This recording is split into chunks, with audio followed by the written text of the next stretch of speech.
Hey guys, welcome back to Top 10 Nerd. I'm Rob Mackenzie LaFurgy. Now, before we get started on this list, I'm just going to do a quick little plug for our new channel, Top 10 Gaming. Now, I know a lot of you guys have been asking to do some gaming related videos, so this will be one handy dandy place to get all your favorite gaming videos. Check it out, it's on our homepage. Go ahead and subscribe to that and you'll see some great videos coming up soon. Now, on to the video. The story of Reverse Flash is long, complicated, and confusing as hell. Between all the time traveling nonsense of the Flash comics and the differences presented in the show, it's hard to keep on top of everything. So let's go over even more facts about the evil dude. Side note, I know I say his name Eobard Thawne and most people say Eobard. I think Eobard sounds better. Sue me. Also, if you're not caught up in the comics, number 1 will have a pretty serious spoiler from recent comics.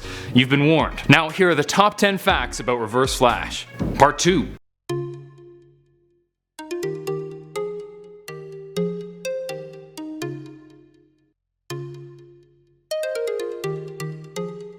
Number 10. For my first point, I'll clarify a few common questions from the last video. Despite my initial spiel, or maybe because of it, some people were a bit confused about the whole who's Reverse Flash and who's Zoom thing. To clarify, Eobard Thawne was the original Reverse Flash, who sometimes went by the name Professor Zoom. So when Hunter Zolomon took on the mantle, he called himself Zoom as an homage to Thawne. It's super confusing, but as a general rule, if you hear Professor, it's Thawne. And if you don't, probably Hunter. Okay, now on to the rest of the list. Number 9, it's in the eyes. To go along with my previous point, if you're in doubt when reading the comics about whether the Reverse Flash you see is Eobard Thawne or Hunter Zolomon, there's one almost surefire trick to figure it out. Hunter Zolomon has the black covers over his eyes, while Eobard does not. This isn't so much a wow, crazy fact kind of thing, but considering how much damn confusion there is around this, it's pretty useful to keep in mind. Number 8, Thawne can travel through time without the cosmic treadmill. While originally he used the old treadmill to get to the time he wanted, Thawne no longer needs to use it to go around screwing up timelines. In the New 52, he's able to drain youth, change his shape, manipulate time, and even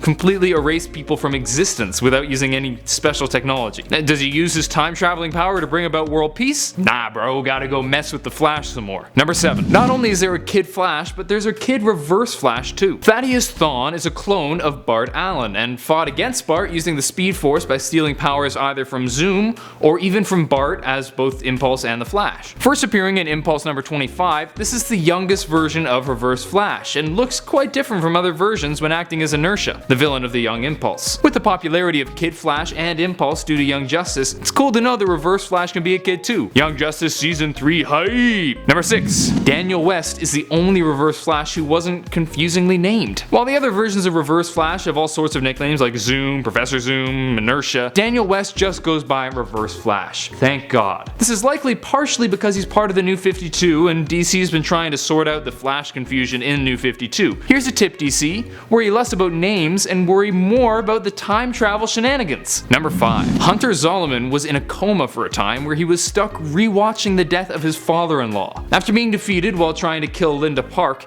he was sent into a temporal anomaly and went into a coma. And in this coma, he was forced to relive a horrible moment in his life when his wife's father was killed due to his incorrect psychological analysis of a suspect. Honestly, after this happened, I couldn't really blame him for being evil. That sounds terrible. If I had to relive a moment like that over and over, I'd probably be a jerk too. Number 4. Hunter Zolomon isn't out to defeat Flash. He's trying to help him. Throughout his troubled life, Hunter Zolomon came to the conclusion that struggle and pain makes one stronger. Considering himself a friend of Wally West, the Flash, he wanted to help his friend become as strong as he could. So he just started messing with him and trying to hurt people he cares about. Yeah, it makes sense. Someone needs to explain this to my little brother. You see, I wasn't being mean to you when we were kids, I was making you stronger. Number 3. He got a Black Lantern ring in Blackest Night. In Blackest Night, Thawne was resurrected by a black power ring and joined the Black Lantern Corps, calling himself Black Flash. He received powers from the ring, allowing him to charge the ring by tearing the hearts out of others. Of course, although he lacked many of his memories from life, he immediately went after the Flash,